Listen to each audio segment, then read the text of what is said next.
فاسألوا أهل الذكر إن كنتم لا تعلمون۔ اتنی غیرت تھی کہ سنت رسول کے تعلق سے کہ مسجد میں اور عیدگاہ میں عورتوں کو نہ بھیجا جائے، اور آج بے غیرتی کا یہ عالم ہے کہ مسجد کے راستے تو ہم نے بند کر دیے دین سیکھنے کے، کیونکہ وہ تو ہماری نظر میں بھی اہم نہیں رہا۔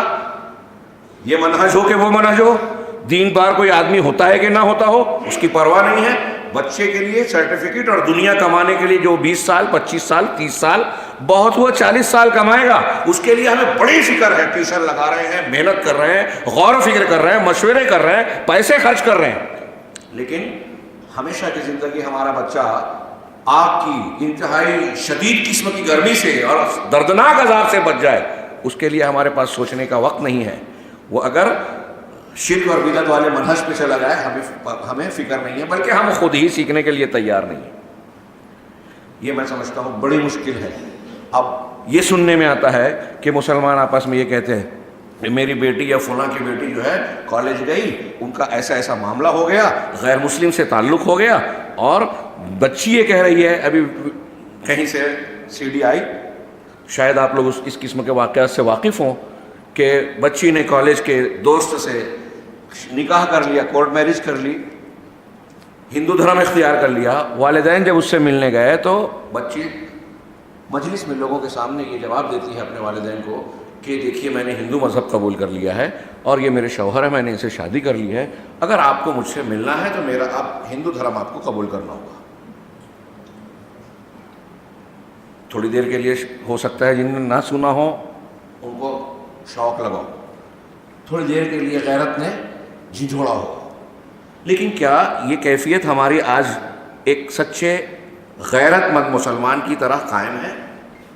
مسجد سے اٹھنے کے بعد اس کا اثر باقی رہے گا؟ مجھے تو نہیں لگتا۔ اور پورے قوم کا یہ معاملہ ہے، بے غیرتی بے حسی کی انتہا کو پہنچے ہوئے ہیں، اور جب کوئی قوم اس درجے کو پہنچتی ہے تو اسے دنیا کا کوئی تھپیڑا مارے، کوئی چیز ڈبو دے، کوئی دشمن اس کو ہلاک کرے، کوئی عجیب بات نہیں ہے، کوئی تعجب کی بات نہیں ہے کہ اگر میانمار میں پیٹے مارے جا رہے ہیں، کوئی عجیب بات نہیں ہے کہ شام اور فلسطین میں نصف صدی کے زیادہ پیریڈ سے فلسطین میں اور گزشتہ چند سالوں میں شام میں لاکھوں کی تعداد میں قتل کیے گئے، عزتوں سے ہاتھ دھو بیٹھے، اور نہ جانے کیسے کیسے نا بیان کردہ مظالم سے دوچار ہو رہے ہیں۔ ہم سنتے ہیں، تھوڑی دیر کے لیے اس کا ذکر کرتے ہیں، تھوڑا وقتی طور سے مظاہرہ کرتے ہیں اپنے بھائیوں کے لیے، لیکن میں کہتا ہوں کہ ہمارے یہ آنسو، مجھے ایسا لگتا ہے اگر میرے احساسات غلط ہوں تو ہمارا کوئی بزرگ، کوئی جانکار آدمی مجھے بتا دے کہ مولانا صاحب آپ ذرا غلو سے کام لے رہے ہیں، شدت سے کام لے رہے ہیں۔ مجھے تو نہیں لگتا کہ ہمیں کوئی درد ہے، اور اس کا ثبوت میں یہ مانتا ہوں کہ شام کے مسلمانوں کی خبریں سن کر، دور دراز کے مسلمانوں کی خبریں سن کر کہ ان پر ظلم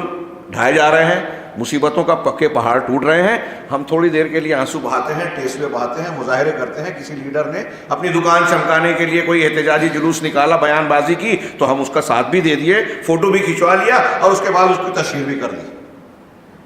لیکن کیا ہم اس میں مخلص ہیں؟ مجھے اس لیے یہ چیزیں مخلصانہ نظر نہیں آتی، اور یہ نہیں کہتا کہ مخلص لوگ ختم ہو گئے، عمومی بات کر رہا ہوں، غالب بات کر رہا ہوں۔ میں اس لیے اس کو صحیح نہیں مانتا کہ اپنے سماج اور معاشرے میں جب میں دیکھتا ہوں، اور آپ بھی دیکھتے ہیں، تو ہم یہ دیکھتے ہیں کہ ہمارے ارد گرد میں جو مسلمان بھائی بہنیں ہیں، جو رشتہ و پیوند کے لوگ ہیں، جو ہماری دین توجہات کا کے مستحق ہیں، ان کی ہم مدد کریں۔ اگر اللہ نے ہمیں مال دیا تو مالی مدد کریں، اگر صحیح دین دیا ہے تو انہیں صحیح منہج سے آگاہ کریں، اگر ہمیں سماجی طور سے کوئی قوت دی ہے اور اس پر ظلم ہو رہا ہے تو اس کے ظلم سے بچانے کی کوشش کریں۔ یہ تو ہم کر نہیں رہے ہیں۔ ہمارے گھر میں ہماری بیوی، ہمارے بھائی کی بیوی محروم ہے، کوئی حصے بکرے کے سے بیٹیاں محروم ہیں، بہنیں محروم ہیں، ہماری پیشانی پہ بل نہیں آتا کہ یہ تو چل رہا ہے، کون دلائے گا؟ ہم خاموش ہیں، ہم اپنے گھر کی بچی کا حق نہیں دلا سکتے، دلانے کے لیے بے چین نہیں ہیں۔ ہم اپنی مجلسوں میں مردہ بھائیوں کے گوشت کھا رہے ہیں، اور اب تو علماء کے بھی گوشت کھائے جاتے ہیں دھوم سے۔ عرب علماء کہتے ہیں، عرب میں کہا جاتا ہے کہ علماء کے گوشت تو زہریلے ہیں۔ قرآن نے کہا کہ بھائی، مسلمان بھائی کا گوشت کھانا یعنی غیبت کرنا، اس کا گوشت کھانا ہے، اور علماء کے گوشت تو زہریلے ہیں. آپ اور زیادہ سنگین جرم کرتے ہیں جب علماء کے پر تنقید کرتے ہیں. آج کوئی عالم لوگوں کی ہماری اور آپ کی زبان سے محفوظ نہیں ہے. غیبت ہو, چغلی ہو اور دوسرے جس قسم کے ظلم ہو سکتے ہیں, گناہ کے جس کو موقع مل سکتے ہیں, ہم کر رہے ہیں. آج کسی نے کہا کہ اچھا وہ ہے جس کو برائی کرنے کا موقع نہیں مل رہا ہے. چور وہ ہے جو پکڑا جا رہا ہے, غیر چور شریف وہ ہے جو پکڑا نہیں گیا ابھی تک. میں استثناء کا قائل ہوں, ایسا نہیں ہے کہ کوئی اچھا نہیں ہے. کہنا یہ چاہتا ہوں, ہمارے گرد میں, ہماری مجلس میں اپنے بھائی کا گوشت کھایا جا رہا ہے, ہم نہیں کہتے کہ بھائی صاحب غیبت مت کیجیے, یہ حرام ہے, اللہ تبارک و تعالیٰ نے منع فرمایا. کسی کا حق مارا جا رہا ہے, ظلم کیا جا رہا ہے, ہم یہ کوشش نہیں کرتے کہ اس بیٹی کا, اس بچی کا, اس بہو کا, اس بھائی کا حق دلا دیں, ہم نے جو مار کھایا ہے اس کو دے دیں.